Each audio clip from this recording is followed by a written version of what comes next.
আমি শুরু করব সুখের সন্ধান দিয়ে। আমি যেটা বলতে চাচ্ছি তা হলো, এটা যদিও চমৎকার একটা উপমা, আর এই জাতির প্রতিষ্ঠাতাদের মনে অবশ্যই ভালো উদ্দেশ্য ছিল, কিন্তু আমি আসলে খুবই অবাক হয়েছি, কারণ কোরআনে সুখের সন্ধান নিয়ে কিছুই বলা হয়নি। কোরআনে সুখের সন্ধান নিয়ে কিছুই বলা হয়নি। খুবই তাজ্জব ব্যাপার। আমি 15 বছর ধরে এটা বুঝতে চেষ্টা করেছি যে কোরআনে কোথায় এই সুখের সন্ধানের কথা বলা হয়েছে।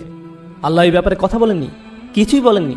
আর এটা আমাকে ভাবায় যে আধুনিক সভ্যতার জন্য এত গুরুত্বপূর্ণ একটা ব্যাপার, মানুষ সুখী হতে চায়, কিন্তু আল্লাহ এই ব্যাপারে কিছুই বলেননি। কোরআনে এটা বলা নেই কিভাবে সুখের সন্ধান পেতে হবে। আর এটা খুবই আকর্ষণীয় ব্যাপার যে কোরআনের সবচেয়ে বড় যে অনুভূতির কথা বলা হয়েছে তা হলো সন্তুষ্টি।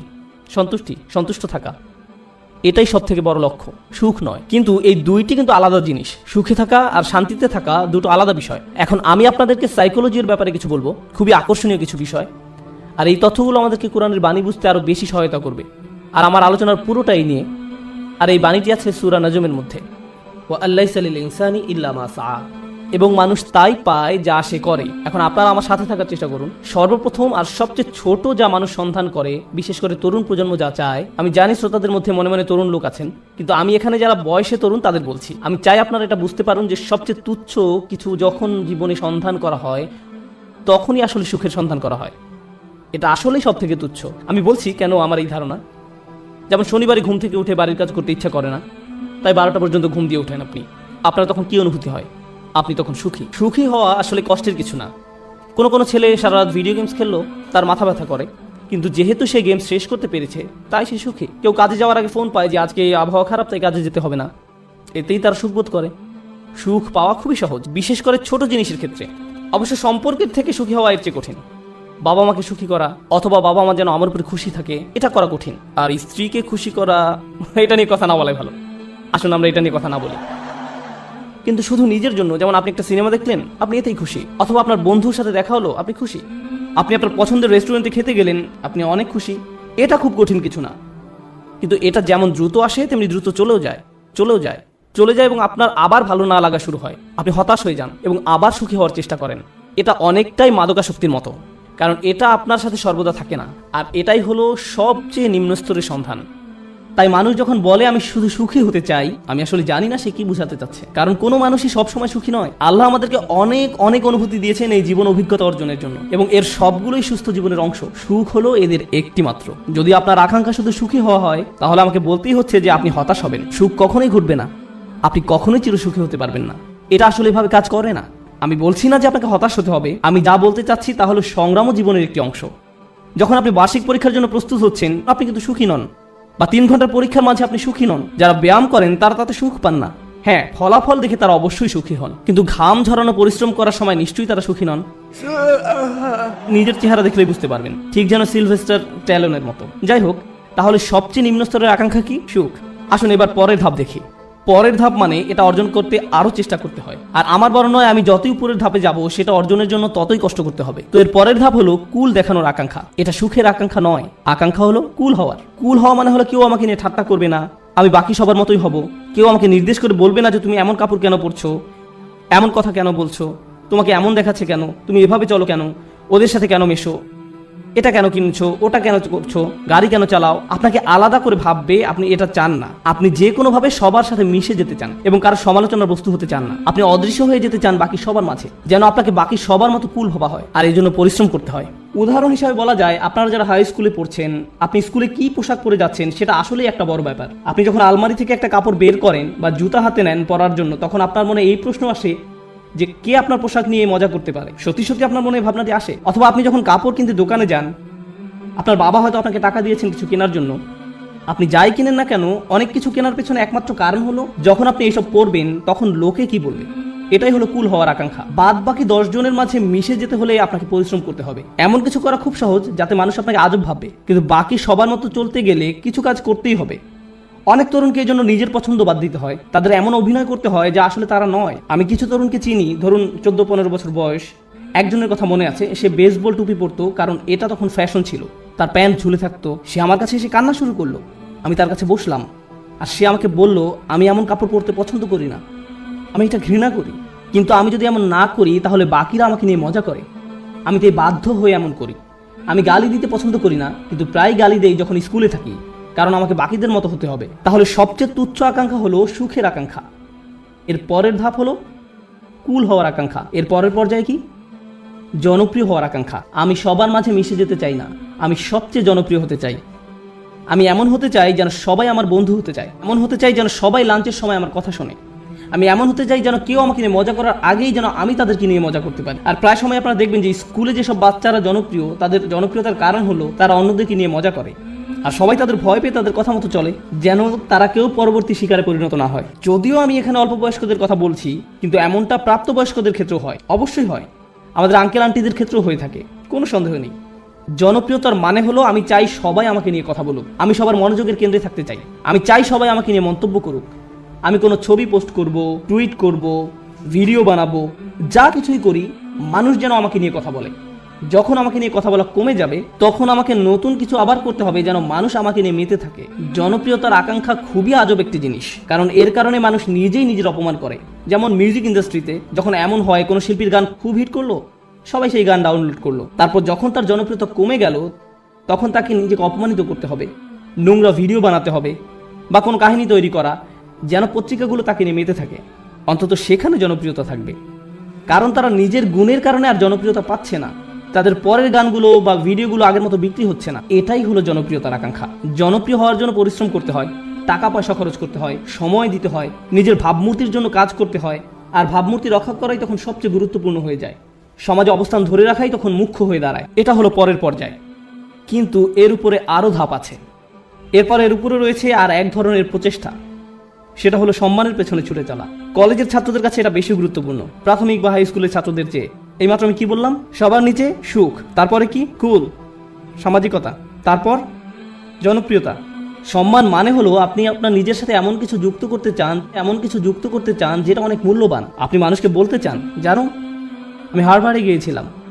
আপনি তাদের বলেন না যে আপনি সেখানে সাপ্তাহিক ছুটি কাটাতে গিয়েছিলেন, আপনার বন্ধুর সাথে দেখা করতে গিয়েছিলেন, কিন্তু আপনি আপনার নিজের নামের সাথে একই বাক্যে হার্ভার্ড শব্দটা ব্যবহার করতে ভালোবাসেন। সত্যি কথা হলো আপনি যদি হার্ভার্ডের নবীন ছাত্র হন, আপনি কি অর্জন করেছেন? কিছুই না। আপনি শুধু সেই ভার্সিটিতে পড়েন, কিন্তু আপনি নিজের নামের সাথে একটা সম্মানিত প্রতিষ্ঠানের নাম যোগ করতে পছন্দ করেন। নিজের নামের সাথে একটা মর্যাদাপূর্ণ ব্র্যান্ডের নাম যুক্ত করতে আপনার ভালো লাগে।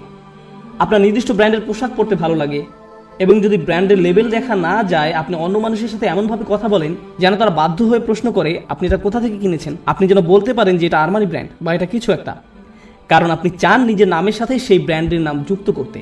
নতুন কোনো ব্র্যান্ডের গাড়ি বাজারে আসলে কোন গাড়ি আপনি চালাচ্ছেন, কোন ধরনের পোশাক আপনি পরছেন, কোন ধরনের মানুষের সাথে আপনি মিশছেন। সেলফি এজন্য তোলে না যেন আপনি তাদের মনে রাখতে পারেন, আপনি এজন্য সেলফি তোলেন যেন ছবিটা পোস্ট করতে পারেন, যেন অন্য মানুষ আপনাকে বেশি গুরুত্বপূর্ণ ভাবে, কারণ আপনি সেই বিশেষ ব্যক্তির পাশে দাঁড়িয়ে আছেন। এটা সম্মানের একটা ব্যাপার হয়ে দাঁড়ায়।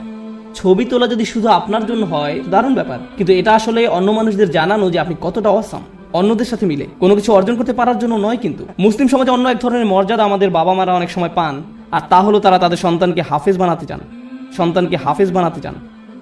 ও এবং ডাক্তার।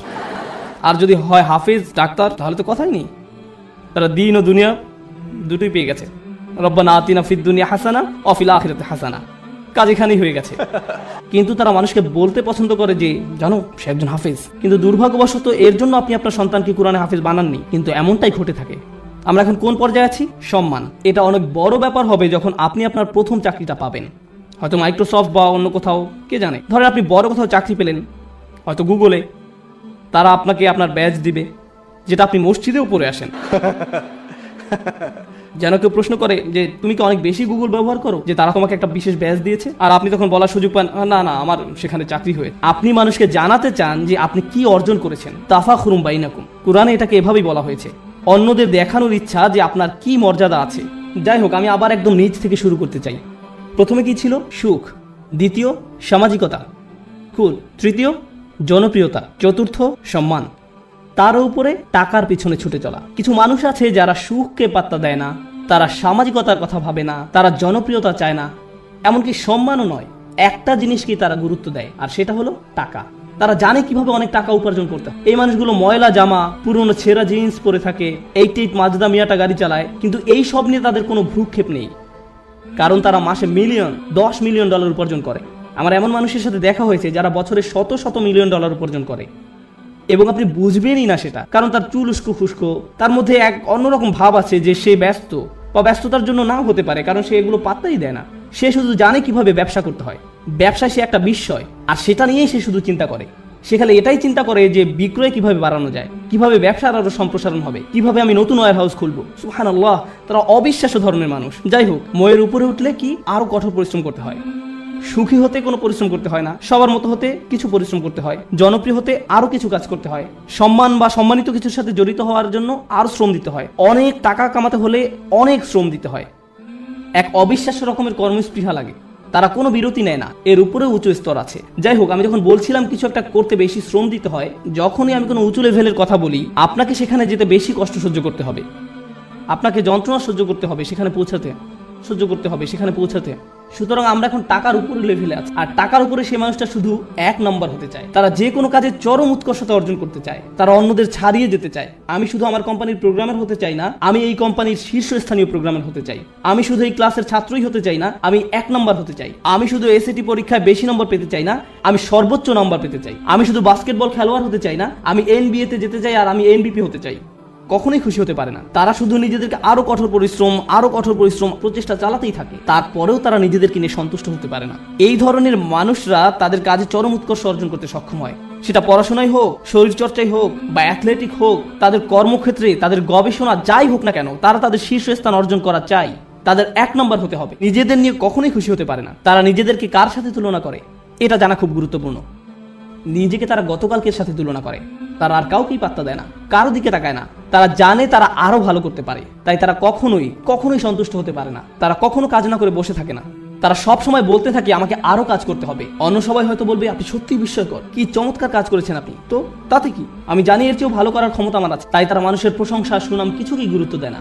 যারা ভাবে যে তারা আসলে দারুণ কাজ করছে, কিছুকেই গুরুত্ব দেয় না। তারা চেষ্টা করেই যায়।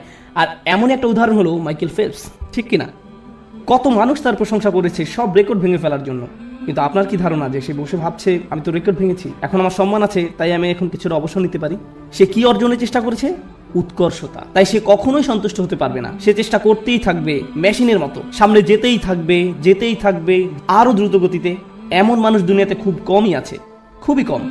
অনেকেই এখানে বসে আছেন যারা স্কুলে পাশ করার গ্রেড পেলেই খুশি, তখনই তারা সুখের খোঁজে প্লে স্টেশন নিয়ে খেলতে বসে যায়। আবার এমনও মানুষ আছে যারা 99 পেলেও নিজের উপর অসন্তুষ্ট, কিভাবে আমি এই ভুলটা করলাম। এমনটা সাধারণত ছেলেরা করে না, মেয়েরা করে।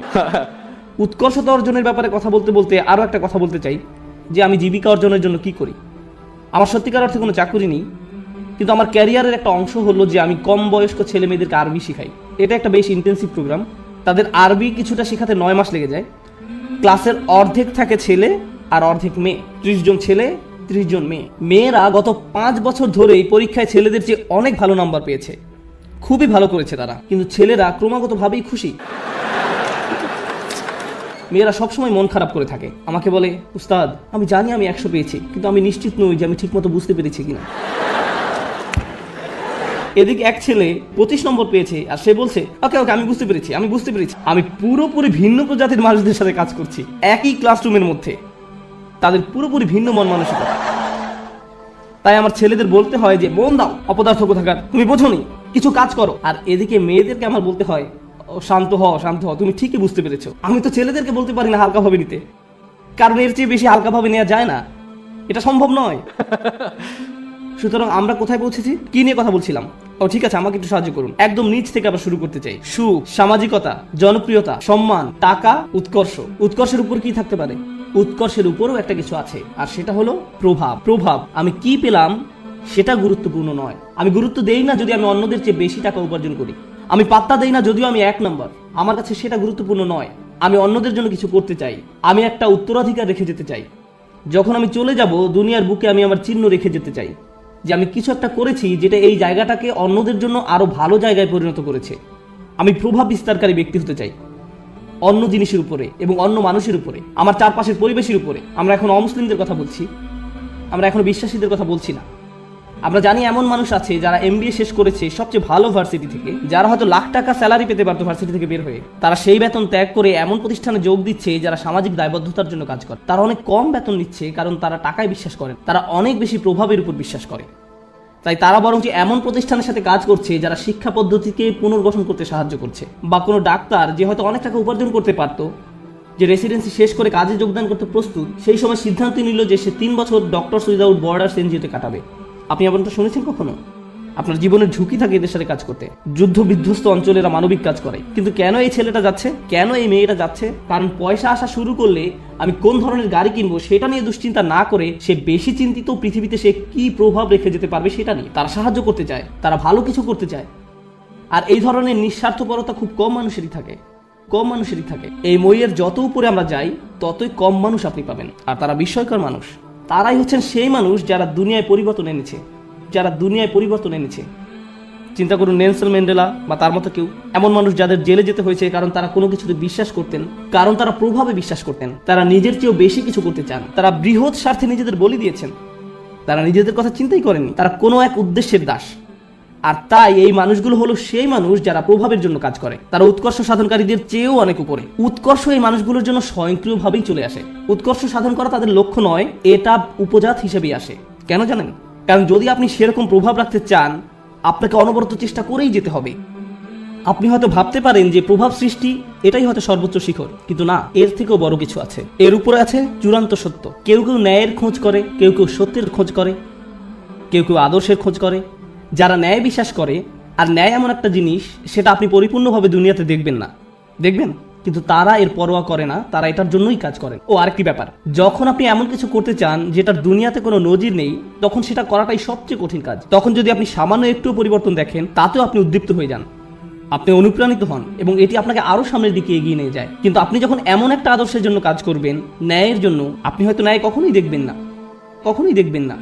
এই লোকেরা কেমন করে নিজেদেরকে অনুপ্রেরণা দিবে যখন তারা এমন কিছুর জন্য কাজ করে যেটা দেখা যাচ্ছে না?